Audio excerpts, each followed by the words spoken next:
Hi guys, welcome to another session of News in 30 minutes. I hope everyone is doing good and I hope your preparation is on track. Today on the 15th of December 2023, we will discuss some of the interesting issues. Now, if I have to tell it interesting, it's a wrong word. The issues is today's issues are mainly case studies that will make you think. Okay, and whenever the case studies make you think, these case studies can be used in your essay and it can be especially used in your ethics. But how you use it will show your emotional and ethical depth. It will show your maturity. All right, so please make sure that you think on these case studies before using it. However, they are very good case studies that are happening in your everyday society, and these observations are very important for you to reflect in your answers to show that you are socially as well as emotionally a matured, learned individual. Okay, for those reasons it becomes very important. Okay, so let us now get on with some of the important issues on the 15th of December 2023. The first article is a very beautiful article that talks about a concept called post-truth era. We are in what we call as the post-truth era. So first let me just read it out. Authenticity in a post-authentic world. See, post-authentic world. That points to this post-truth era. Okay, the world needs to ask itself whether it has slipped down a rabbit hole in the era of post-authenticity, where trust is the biggest casualty. Okay, the reason the author writes this article is according to Merriam-Webster's dictionary. According to Merriam-Webster's dictionary, the word of the year 2023 has been given to authenticity.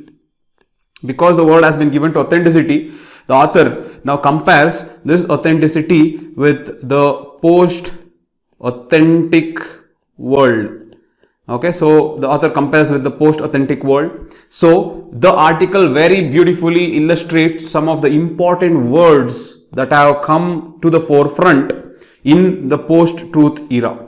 So before we get into those words and what they actually mean, first you should understand what do you mean by the post-authentic world. So what the author tells is, according to the author, authenticity today in the current day's time, if you take authenticity, this authenticity is entwined. This authenticity is entwined with celebrity culture. Okay, with this authenticity is entwined with celebrity culture. It is entwined with identity. It is entwined with social media. It is entwined with AI, and it is also entwined with deep fake. Okay, so the author gives the example of how AI avatars can create realistic looking opinion pages. It can create opinion pages. It can create articles, and it can also create research papers. They look so original that there is no differentiation between authentic and not authentic papers. So this is what the author calls as post-authentic world. A post-authentic world is where authenticity is entwined with either celebrity culture. That is, we try to assume that something is authentic because a celebrity tells us that it is so, or if an influencer tells us that it is so. We are attaching authenticity with identity. If it matches with our identity, we assume that it is authentic, or we are attaching too much of emphasis of authenticity with social media, or we are attaching authenticity to whatever is being created in the space of artificial intelligence and deep fake. And that is what the author calls as the post-authentic world. And if you take the post-truth era, two things. What the post-truth era tells is, post-truth era blurs the boundary. It blurs the boundary between truth and lies, and also it blurs the boundary between honesty and dishonesty. Okay, so it blurs the boundary between truth and lie and honesty and dishonesty. Now it is not blatantly lying, but it is just a category of ambiguous statement. It is a category of ambiguous statement that we give, and this ambiguous statement exactly is not the truth. However, why is this ambiguous statement given? This ambiguous statement is given either to manipulate the public or to create public opinion. So these are the two important reasons why ambiguous statements are given. So such ambiguous statements which blurs the boundary between the truth and lie, or blurs the boundary between honesty and dishonesty, is what is post-truth. And because we are living in an era where most of the statements that are given are ambiguous purposely in order to manipulate the public. We call this as the post-truth era. So I hope you got the difference. What is this post-authentic world and what is the post-truth era? We are living in this post-authentic world and post-truth era. And in this post-authentic world and post-truth era, there are some keywords that are becoming very, very important. The first keyword, that is known as gaslighting. Okay, this gaslighting is a term that is used to deceive someone. It is a term that is used to deceive someone into doubting their own realities or identities, to deceive someone into doubting their own realities or beliefs. So when you make someone, you deceive someone, when you deceive someone into doubting their own realities and beliefs, then that is known as gaslighting. Another next term is known as infocalypse. What is infocalypse? Infocalypse is the biggest information and communication crisis. The biggest information and communication crisis in the world history. This information and communication crisis is what we call as infocalypse. Example, the author, example, there is one book. The name of the book is Trust No One. Okay, this is the name of the book. This book is written by a journalist known as Michael Grothaus. Okay, it is written by Michael Grothaus and he is a journalist. And this book says that our society is moving into a state where we don't trust anyone. So it is the reason we are able to not believe anyone is because of the information and communication crisis. We have so much of information in hand that we don't know what is true and what is false. This is the era where information should not be stored. We should be able to identify which information is true and which is not. Rather than trying to absorb information, we need to know what to filter information. So that is what is this book all about, and that is entire thing is because of infocalypse. So I hope you understood what is gaslighting and what is infocalypse. The next keywords that are important is liar's dividend. Okay, this is another keyword that is used, liar's dividend. Liar's dividend is any one person can cast a doubt. Any one person can cast a doubt on anything. That anything can be a thing or a person or an entity or a phenomena or the government itself. So anyone can cast a doubt on anything or any entity publicly.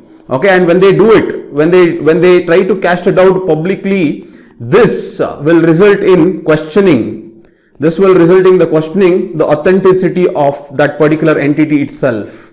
Okay, now this is known as liar's dividend. How a dividend has been paid because you are able to lie and introduce a doubt into a phenomena. So the moment you are introducing a doubt on that phenomena, publicly you are doing it. Okay, you are introducing the doubt publicly on that phenomena, then that question of authenticity is now questioned, and this started to become real to all the public.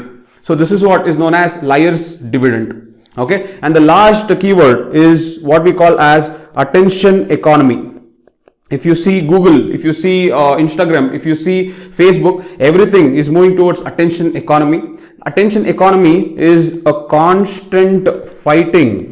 It is a constant fighting for attention of one's target audience. Okay, so they keep leaving different advertisements that are more personalized, that are more customized to individual preferences. The reason why they are more interested in studying the data of the user is because they study the data of the user, they can understand the behavior of the user, and if they can understand the behavior of the user, they can cater the advertisement personalized and customized to that individual. And this is what is attention economy. Attention economy is basically winning over the attention of the target audience, because there is such competition amongst the social media giants or the technology giants that there is constant tussle between one another in order to win over the attention of their target audience. So overall, these are some of the keywords that have become very famous, or it has become infamous in the world of post-truth era or in the world of post-authentic world.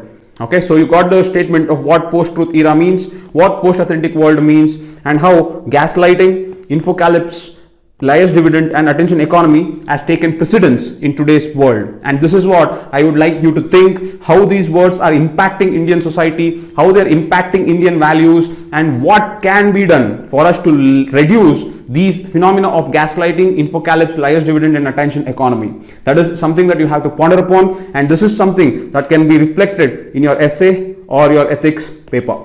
Okay, so again, a very good article that you can talk, you can elaborate, and you can use in your introductions in your essays and ethics. Okay, so I hope this article was good. Let us go to the next issue. The next issue is a very short one that talks about IRDAI proposes higher surrender value.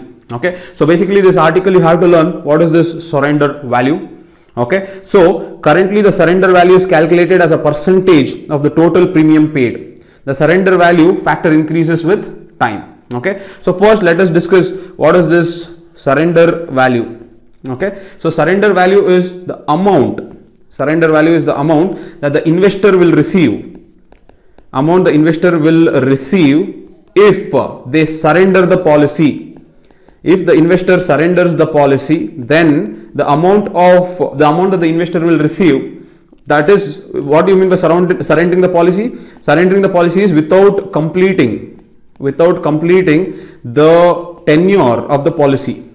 Without completing the tenure of the policy, if the investor will tell that I cannot pay anymore the premium, if the investor tells that I cannot pay the premium anymore, and hence the investor will surrender the policy, then how much money will this particular investor get back from the premium is what you call as surrender value. Now let me just give you an example. Let us say this individual had to pay 1 lakh for every year, 1 lakh per year for 10 years. Let us say this is the policy, 1 lakh per year for 10 years. Now let us say that this individual paid for 3 years. So the individual has paid 3 lakhs. Now the 4th year the individual says that I cannot pay, and hence the investor will surrender. So when the investor surrenders, in accordance to the current policy, only 30% of the premium will be returned. So if in this case the investor has paid the premium of 3 lakhs for 3 years, and the investor tells that person has to surrender, then the investor will receive from that particular insurance premium only 90,000. Look, the investor had paid 3 lakhs. Now out of this 3 lakhs, only 90,000 is returned from the premium. The reason is because the surrender value in today's market for the insurance premium is holding at 30%, okay, for 3rd year, and the surrender value will only start from 3rd year. If you surrender in the first 2 years, you are not going to get anything. So the surrender value will start from the 3rd year. So from the 3rd year, the surrender value starts. So at the 3rd year, it is 30%. From 4 to 7 years, it is 50%. And from the last 2 years, it will be 90%. Okay, so this is the percentage terms. However, I hope you understood the value of surrender. Surrender is basically the amount that the investor will receive if the investor will surrender the policy without completing the tenure of the policy. Okay, so basically this is what is the surrender value. So what IRDAI is the Insurance Regulatory and Development Authority of India. This is the the regulatory authority for all the insurance ecosystem in India. So this IRDAI is telling that all the insurance companies must increase their surrender value. Now when you increase the surrender value, obviously when the investor surrenders a premium without completing the tenure, obviously the investors will get more money back. So when the investors get more money back, it actually is helpful for the policy holders. So in that way, the IRDAI's decision is to basically help the policy holders who couldn't complete their tenure. And IRDAI is telling that it wants to put a threshold limit. So if a person surrenders before the threshold limit, they will not receive anything. But if the person has paid beyond the threshold limit, then whatever money is there, that has to be given back. So basically this is still a draft idea. They have not yet enforced this. This is still a draft idea that is going on. But overall, what the IRDAI is telling this, we have to increase this surrender value so that it helps the policy holders, especially the policy holders who have paid the premium but they couldn't complete the tenure, and hence they want the premium back. For those people, if we increase the surrender value, it will help them in getting back their money. Is this something of a progressive move, especially for the middle class people? And this is what is this article all about. So I hope you understood this. So this is about this article. The next article talks about an institution called Enforcement Directorate. It talks about Enforcement Directorate. Now, as the article reads, CRPF, the brawn behind ED's widening circle of rates. Okay, so basically what the author is telling this, with India growing, the role of Enforcement Directorate is going to increase tremendously. The reason is Enforcement Directorate role is twofold. Mainly the role of Enforcement Directorate is to stop money laundering and to also make sure that there is no violations of foreign exchange laws. There is no violation of foreign exchange laws.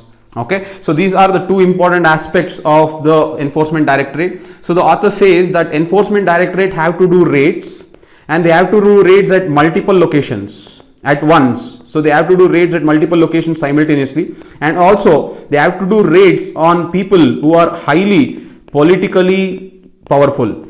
Okay, so when you have to do at multiple locations once and you have to do on people who are politically powerful, here while committing raids, local police play a very less role, because one, they will not be able to face the politically powerful individuals.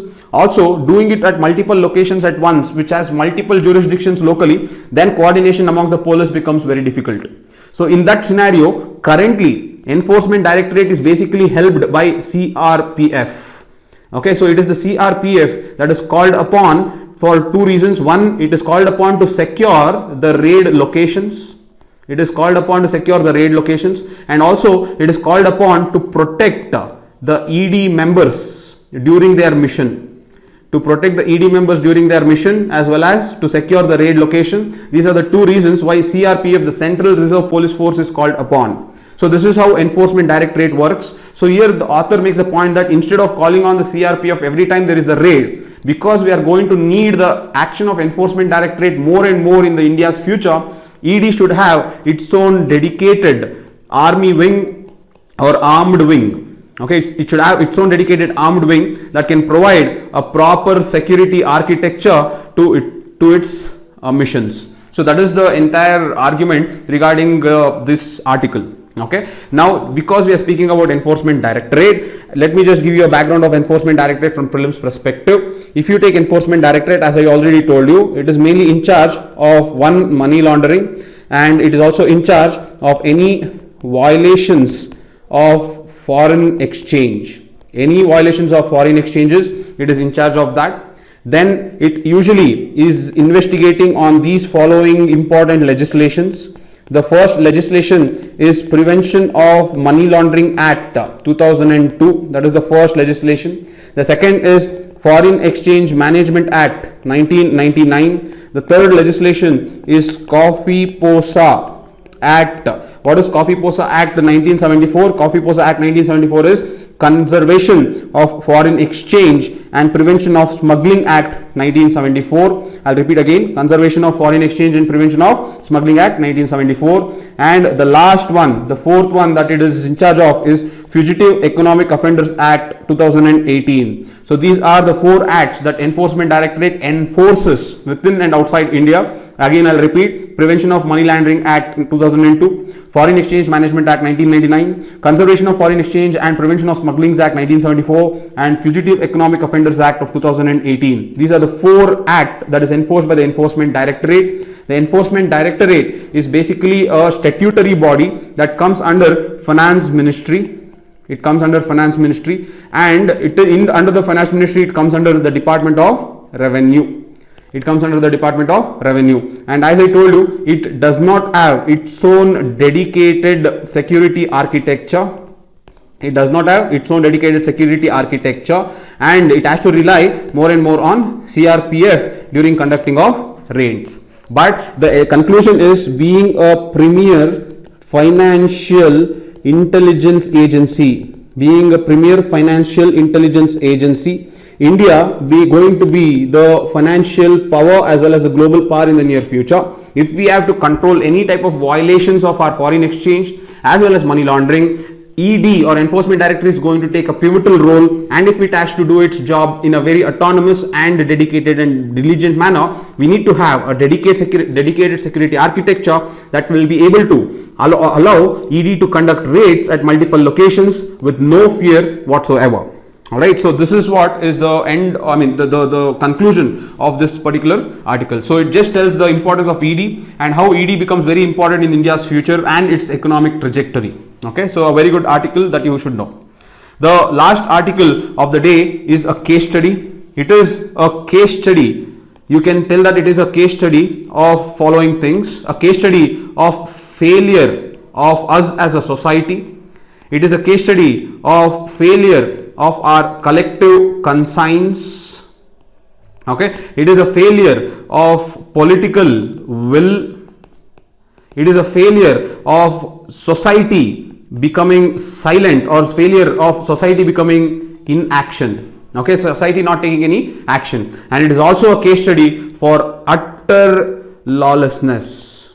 It is a case study for utter lawlessness. So basically, what are we talking about? We are talking about the case study called public humiliation. Public humiliation is something that is opted in Indian society, at a very high frequency, which shows that we have to awaken our society to our values. We are constantly deviating from our social values. Now, what is this public humiliation? Public humiliation as a punishment must stop. So what is this public humiliation? The first public humiliation that has happened very recently is the Belgaum horror.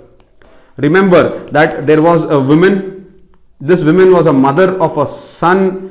That son had eloped with a girl. So this woman, the girl's family came to this woman. They beat this woman. They stripped this woman, and then they paraded this woman. And after parading this woman, they tied this woman to the pole and started abusing her. This is highly unacceptable. The Karnataka High Court has given a statement telling that this is an extraordinary case and we will deal with it extraordinarily. This shows the complete shock that has been introduced within the society, especially in the state of Karnataka. So the Karnataka High Court has told that they will be dealing with this extraordinarily. Okay, this is completely unacceptable. What has happened here? Okay, this is the first case study of public humiliation. The second is, you can also remember in Manipur, a Kuki woman was paraded. She was stripped. She was then raped. So this another example of public humiliation. Another example is in Rajasthan. In Rajasthan, there was a pregnant woman. This pregnant woman was again stripped, beaten, stripped and paraded naked, and this was done by their own family. The fourth example is Madhya Pradesh, where a person was found urinating on a tribal individual. Okay, so now look at this. All this shows that where is the Indian collective conscience? Don't you think that the Indian people who are watching Indian people are basically remaining silent? Indian society is a silent watcher. Don't you think that is why they are taking advantage like this? Where is our collective conscience? Where is the Indian social values? See, these are some questions that needs to be asked. This is a completely apathetic situation in our society, which shows there is lack of political will. Why there is lack of political will? Because the political parties are afraid, in order to go antagonistic against their own people, their own caste, their own community. Hence, they also become silent bystanders. So when political will is not there, when Indian social values are eroded, when Indian society is becoming a silent watcher, and when Indian collective conscience is completely eroded, this will result in the so-called public humiliation becoming a form of punishment. Example is your Belgaum horror, Kuki women, the Rajasthan issue, as well as man urinating on a tribe. So this is something that you should ponder upon. This is something that we have to overcome. So we have to think what ails the Indian society, how to make sure that Indian society should come out of the so-called inaction. Our Bhagavad Gita tells about action-oriented ethics, but we are going completely in the opposite direction. Is this the correct way to go? What needs to be done? What should be done in order to have the political will amongst the political parties? What needs to be done for the people of India to not be silent bystanders? Okay, they should not be silent watchers, but they should take up the action. Not action in a way to result in violation of any laws, but an action to make sure to stop such apathetic actions being done, to stop such violations that are being committed on innocents. Okay, the next is how to stop this utter lawlessness. Okay, why is it that these people do not fear the law? Why is it that they feel that they are above the law? Why isn't it that there is no rule of law prevailing in Indian society? These are some things that I want you to think, and these are some things that you need to deliberate in your essays, in your ethics, and in your answers. Okay, so I hope the today's issues were good, and I hope it has started to make you a thinking individual. As I keep telling you, this is the main motive of me starting this initiative. The initiative is not to just dump information on you, which is also important for your preparation, unfortunately, but more importantly to make you a thinking individual. Okay, so please think, please assimilate such informations and develop sensitivity towards such information, which automatically will reflect in your answers. So I hope it was helpful, guys. Thank you for all the love and support. If you like the video, please like, share and subscribe. Thank you for all the love and support. I'll see you tomorrow, guys. Bye.